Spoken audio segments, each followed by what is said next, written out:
Місцеві новини на Радіо Респект. Вітаю! У студії новин на Радіо Респект працює Віктор Терещук.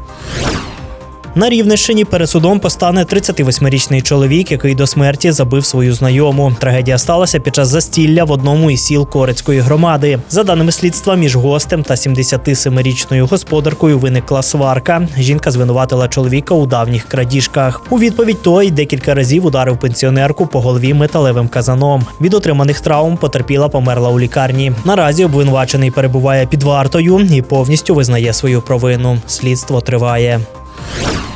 Поліція повідомила про підозру 32-річному жителю Дубна, який спричинив смертельну ДТП із 2 загиблими. Аварія сталася 3 січня близько 6 години ранку на трасі Київ-Чоп у селі Крилів. За даними слідства, водій автомобіля «Рено», рухаючись у напрямку Рівного на звуженій ділянці дороги, виїхав на зустрічну смугу та зіткнувся з автомобілем «Кія». Внаслідок ДТП загинула водійка легковика та її 12-річна донька. Ще одну дитину з травмами госпіталізували. Наразі дівчинку вже виписали. Підозрюваний перебуває в лікарні під охороною. Йому загрожує від 5 до 10 років ув'язнення.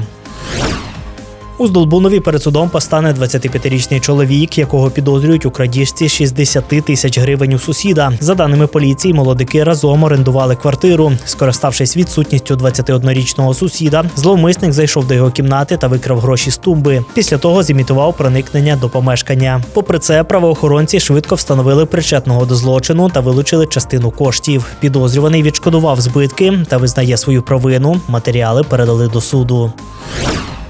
На Хмельниччині правоохоронці викрили схему незаконного переправлення людей через державний кордон. Як повідомляє окружна прокуратура, про підозру оголосили 2 18-річним жителям Чернівецької області. За даними слідства, вони за грошову винагороду $7 тисяч консультували клієнтів щодо маршруту та способу нелегального перетину кордону поза пунктами пропуску. Схему викрили під час спільної спецоперації прокуратури, поліції, СБУ та прикордонної служби. Наразі тривають слідчі дії. У Березному на Рівненщині припинили нелегальний продаж дизельного пального. Як повідомляє податкова служба, місцевий житель торгував паливом без ліцензії та без реєстрації підприємницької діяльності. Порушення виявили під час перевірки за участі поліції. Дизельне пальне вилучили, а на продавця склали адмінпротоколи за ведення господарської діяльності без належних дозволів. Подальше рішення ухвалюватимуть у межах адмінпровадження. У Рівному відкривають новий автобусний маршрут номер 3 від вулиці Новодвірської до вулиці Князя Романа. Про це повідомляє міська рада. Автобуси курсуватимуть через декілька мікрорайонів міста, зокрема вулицею Студентською, Відінською та Богоявленською. На маршруті працюватимуть 8 автобусів, пристосованих для перевезення маломобільних пасажирів. Поки що маршрут запустили у тестовому режимі, щоб вивчити пасажиропотік. Радіаційний фон на Хмельницькій атомній електростанції у межах норми. За повідомленням інформаційного центру ХАЕС, показники на проммайданчику та в 30-кілометровій зоні спостереження відповідають нормальній експлуатації енергоблоків та не перевищують природного фону.